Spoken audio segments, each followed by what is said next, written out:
Hi guys, welcome back to another video with myself, crypto banker SHX. Before we dive into today's video, just a disclaimer, I am not a financial advisor and nothing I say or do should be taken as financial advice. Also, if you are enjoying the content that I put out there on the YouTube channel, then please do subscribe, please like, share, and turn notifications on to be the first to be alerted to any fresh SHX content. Also, you can follow me on X. My X is x.com/crypto banker SHX. Now, we start today's video with a post from Pharaoh X33. If you are on X, I highly recommend following Pharaoh X33. He is a crypto don and one of the good guys to boot, so please do give him a follow. And he says and has stated the final test has been passed as expected. BTC new all-time high soon, and it looks like an all-time high is incoming for Bitcoin. And we're almost in the send everything season. And so when we look to XLM and Stellar, this is very exciting because I do believe, my own personal opinion, that Stellar is the blockchain, the chosen one. And it is going to bring in 2024 into 2025 real world utility. And we're going to see a real world utility bull run and technology that will change the world. So the likes of XLM, SHX, and VELO, we're going to see them be adopted in real world use cases. And this is a post from Stellar. It says some call it boring. We call it real world utility. And we have Danielle Dixon, who is echoing that sentiment. And she has stated, look at the utility we said we were going to deliver at the start of 2023. We did that. In 2024, we're going to continue the momentum alongside the Stellar ecosystem to transform everyday financial services for everyday people. And so I think that's one of the most important statements of 2024 if you do own those assets or thinking about investing in those assets.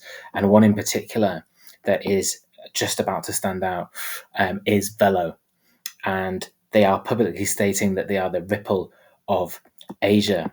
And the reason for that is because they are about to launch Orbit, their crypto wallet, which is very exciting because when you look at the connections that VELO has, and this is a post from Thingol, not really crypto, please do give Thingol, K Thingol, a like and a follow on X. He is producing some fantastic content, and they're connected just like SHX and Stronghold. They're connected in all the right places with the most powerful, influential people and companies on the planet, and it's built on the future of money, which is the Stellar network. And if we just go into this, we can see that the team here are connected to the likes of Visa, Lightnet. They are connected to Alphamart, Indomart, MoneyGram, obviously Stellar, 7-Elevens, True. So they own a majority share in True, which has 23 million mobile phone customers, as well as around 34 customers when it comes to mobile phone broadband. They also own media as well. So the way in which I look at this is it's a little bit like if Stronghold owned the mobile phone network that was providing the around sort of 27-30% of the entire population with mobile phone service. And here we have a post from myself stating that the CP Global Group and Stellar are behind VELO. And this is what they own. So they own all of the 7-Elevens in Thailand. That's 13,000 plus stores. All of the Lotus's stores, which is just under 3,000. All of the macros who have hypermarket outlets. There's 152 of them. And like I said, they own a media powerhouse through True Corporation, which is serving 33.8 million mobile users in Thailand. So it's 47% of Thailand's entire population, and that's just in Thailand. So they turn over as a group $80 billion a year. They employ just over 400,000 people. And they're about to launch Orbit, which has its own mobile wallet for payments. It has a crypto exchange in there. It also has DeFi and all of the Velo services and features. And they have 100,000 merchants in Southeast Asia. So not just in Thailand, but in Southeast Asia, all signed up with no integration needed. And they're aiming for 500,000 merchants by the end of 2024. And so it really gives you an example, a real world example of what is possible for SHX once those US crypto regulations are passed. And another point as well is that Binance appear to have been accumulating Velo in silence, and shout out to xbt.avery. So his handle is there, it's at xbt Avery. Yeah. He has found this. Now, when we look into this, if we go on the scanner, which is just loading now, and we look at this wallet, when it loads, here we go. So this is a Binance hot wallet, and it appears that they have been accumulating Velo. And so we have the screenshot here, which shows, as I say, what I've just shared with you. And yeah, they are accumulating. This wallet belongs to Binance Exchange. It has 153 million BNB in it. So you would hope that it belongs to them. And yeah, the Binance Hot Wallet 6 is accumulating Velo. Now, why would they be doing that? Tends to be because they're preparing to list it. So that's very interesting, and I think that will coincide with the release of Orbit Wallet. And so yeah, it's just a very clear, very good related example of what Stronghold and SHX and StrongholdNet can do once we have those clear US crypto regulations. And this is something that I posted on the 27th, and it is just in reference to the accumulation cycle that SHX has been in. And we have a countdown here. Some people jumped on this straight away. So 3, 2, 1. I can't spell it out for you, but if nothing's happened by the 1st of March, then yeah, please do feel free to comment. And this is an important point that I've seen people publicly be super bullish on SHX, and then go from that to super bearish in a matter of days, because all it's doing is it's correcting and consolidating itself after a huge move. And it's really preparing for that level 3 leg up, in my opinion, not financial advice. And so if your emotion takes you to these places, then probably you shouldn't be in this space, because that's the way in which these work. The projects don't just go fully up and up and up and up and up.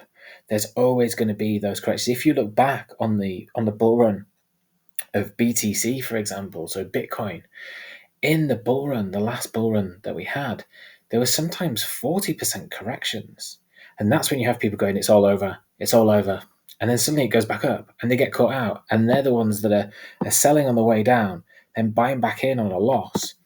And this is very interesting as well, and something to take into consideration is that in 2016 and 17, the total crypto market cap went from 195 billion to 820 billion, which was a 4.2x. And now we're in 2024, and we're currently at 2.16 trillion in market cap. Now, if you look at the charts, and you will see this, and some people who are pretty much TA experts are very much coming out and have been saying that 2017 is about to rhyme with 2024. And so certain projects, it's not out of the realms of possibility that they go from millions to billions to tens of billions in a very short space of time. And when we think about SHX and XRP. XRP is basically being allowed to breathe. And when XRP moves, and I'm not talking 5%, 10%, I'm talking these big moves up of 60%, 70%, then XLM and SHX move with XRP. And so that's something to take into consideration, because XRP has been so suppressed the last few years. We know what's been happening with the bots, and they're about to just basically take the bots off. And so what that means for XRP price appreciation is very exciting, but also even more exciting is that it moves SHX and XLM with it. And we'll start to see that. So that's another thing to take into consideration when thinking about SHX. And SHX and VELO especially, just an important point there, is that they don't move with Bitcoin. They move with XRP, especially SHX. Maybe not so much VELO, but they're independent. So when people are saying, oh, Bitcoin's going up, it's going up a massive amount, why is SHX going down slightly? Why is it not moving? It's like, well, it's better to be decoupled from Bitcoin. So that's a bullish thing in my opinion. But just a reminder, it's a big week this week, because today is the beginning of the Nature Payments Innovation Alliance members winter meeting. And if we all remember back to the beginning of the month when we had the FinTech retreat in San Francisco, things started to happen when very important people are all together in the same room for a number of days. And I expect something quite considerable to happen in the coming hours and days that follow. And this is just a reminder, really, please don't forget to enjoy the journey. It is the best bit. I know we're all focused on obviously making gains and concentrating on various different charts and really fully occupied. But please don't forget to enjoy the journey, because it is the best bit. And just a reminder, this Saturday we do have the Crypto Banker SHX Roundtable Episode 2, which is hosted by myself and the Man Like Crypto Canvas. We have the Roundtable resident GDLT, the legend that is. And we also have two massive special guests. We have Jenna X and also Zach Rector. So please join us this Saturday. It's live on X Spaces, Saturday the 2nd of March. It's at 1 p.m. Pacific time. So if you're in the UK, then that's 9 o'clock at night. But yeah, Saturday the 2nd of March, 1 p.m. Pacific time. It will be live on X Spaces. It will be available on X as well afterwards through the recording. Please do join us for that if you can, for the live session.